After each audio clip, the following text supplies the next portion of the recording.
इस वीडियो में हम लोग दिल्ली कॉलेज के हवाले से सवाल जवाब पेश करेंगे। दिल्ली कॉलेज के बारे में अहम पॉइंट है ये। जुलाई 1823 ईस्वी में मिस्टर टेलर ने इंग्लिस्तान को रिपोर्ट भेजी थी और इस रिपोर्ट की मंजूरी के बाद मदरसा गाज़ीउद्दीन हैदर की तारीख़ी इमारत में दिल्ली कॉलेज 1825 ईस्वी में कायम किया गया। जुलाई 1823 ईस्वी में टेलर ने इंग्लिस्तान को रिपोर्ट भेजी थी। इस रिपोर्ट की मंजूरी के बाद मदरसा गाज़ीउद्दीन हैदर खान की तारीख़ी इमारत में दिल्ली कॉलेज 1825 ईस्वी में कायम किया गया।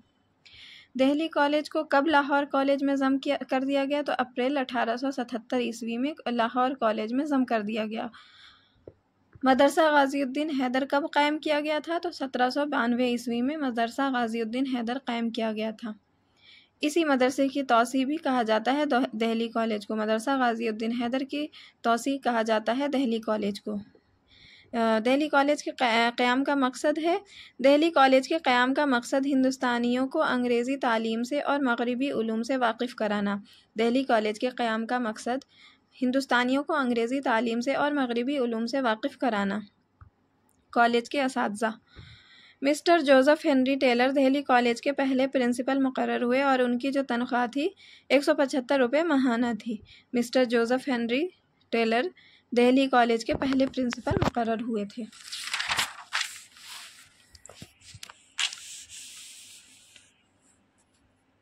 मिस्टर टेलर की तनख्वाह 175 रुपये से 800 रुपये करने की तजवीज़ मजलिस मकामी ने कब पेश किया था? तो 1837 ईस्वी में, जिसे गवर्नमेंट ने मुलतवी कर दिया था। मिस्टर टेलर की तनख्वाह 175 रुपये थी, तो मकामी मजलिस जो है उन्होंने तजवीज़ पेश की थी गवर्नमेंट को कि 800 रुपये करने के लिए माहाना, लेकिन गवर्नमेंट ने इसे नामंजूर कर दिया था, मुलतवी कर दिया था। 1837 ईस्वी में इसको पेश किया गया था। 1841 ईस्वी में मिस्टर फ़याकस बतरोस का तकर्रुर प्रिंसिपल के ओहदे पर हुआ था और उनकी तनख्वाह 600 रुपये माहाना मुकर्रर हुई थी। उसी मंजूरी जो मकामी मजलिस ने ये जो तजवीज़ पेश की थी कि 800 रुपये माहाना की जाए 1837 ईस्वी में, उसको मंजूरी मिली। मंजूरी मिलने के बाद 1841 ईस्वी में मिस्टर फ़याकस बतरोस का तकर्रुर हुआ और उनकी तनख्वाह जो है 600 रुपये माहाना पर मुकर्रर हुई थी। 1845 ईस्वी में मिस्टर फ़याकस बतरोस के इंग्लिस्तान चले जाने के बाद प्रिंसिपल के ओहदे पर एल्वाइस स्प्रिंगर का तकर्रुर हुआ था। 1845 ईस्वी में फ़याकस बतरोस इंग्लिस्तान चले गए।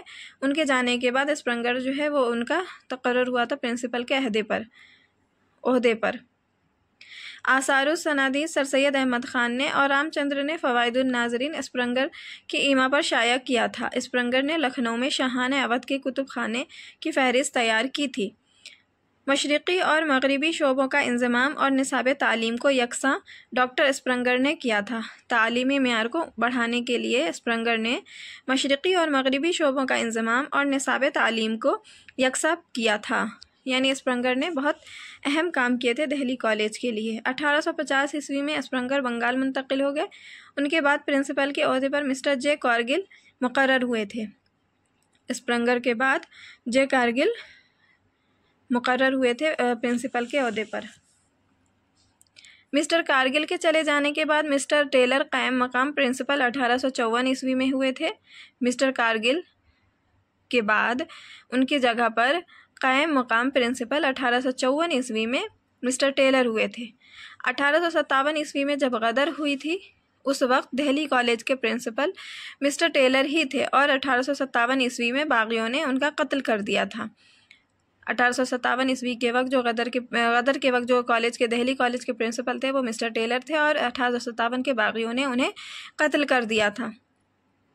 गदर के बाद दोबारा दिल्ली कॉलेज 1864 ईस्वी में खुला था। उस वक्त प्रिंसिपल के ओहदे पर मिस्टर एडमंड विल्मट और फिर उनके बाद प्रोफेसर एलिस दिल्ली कॉलेज के प्रिंसिपल बने। गदर के बाद जब दोबारा कॉलेज जो है 1864 ईस्वी में खुला, उस वक्त प्रिंसिपल के ओहदे पर मिस्टर एडमंड विल्मट और फिर उनके बाद प्रोफेसर एलिस दिल्ली कॉलेज के प्रिंसिपल बने थे। दिल्ली कॉलेज में के बारे में अहम मालूमात, कुछ अहम पॉइंट्स हैं उनके दिल्ली कॉलेज के बारे में। दिल्ली कॉलेज में चार्ल्स मिटकॉफ की सिफारिश पर अंग्रेज़ी शोबे का इजाफा 1828 ईस्वी में हुआ। दिल्ली कॉलेज का जो क़याम है वो 1825 ईस्वी में अमल में आया था और फ़ारसी अरबी के जो है शोबे उसमें पहले से थे, अंग्रेज़ी का शोबा नहीं था। तो 1828 ईस्वी में मिटकॉफ की सिफारिश पर अंग्रेज़ी शोबे का इजाफा हुआ था। एतमादुद्दौला, सैयद फ़ज़ल अली ख़ान बहादुर, वज़ीर बादशाह अवध ने कॉलेज के लिए 1,70,000 रुपये वक्फ़ किया था। कॉलेज के लिए वक्फ़ किया था। दिल्ली कॉलेज के लिए एतमादुद्दौला, सैयद फ़ज़ल अली ख़ान बहादुर, वज़ीर बादशाह अवध ने दिल्ली कॉलेज के लिए 1,70,000 रुपये वक्फ़ किया था।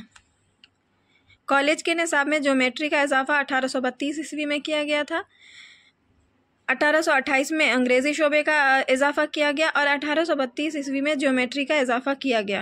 1857 ईस्वी की बगावत के बाद कॉलेज बंद हो गया था और 1864 ईस्वी में असर-ए-नौ कायम हुआ। 1857 ईस्वी में क़दर के वक्त कॉलेज बंद हो गया, फिर 1864 ईस्वी में इस असर-ए-नौ कायम किया गया था। 1877 ईस्वी में इसे तोड़कर लाहौर कॉलेज में ज़म कर दिया गया और इस तरह दिल्ली कॉलेज का पूरी तरह से ख़ात्मा हो गया।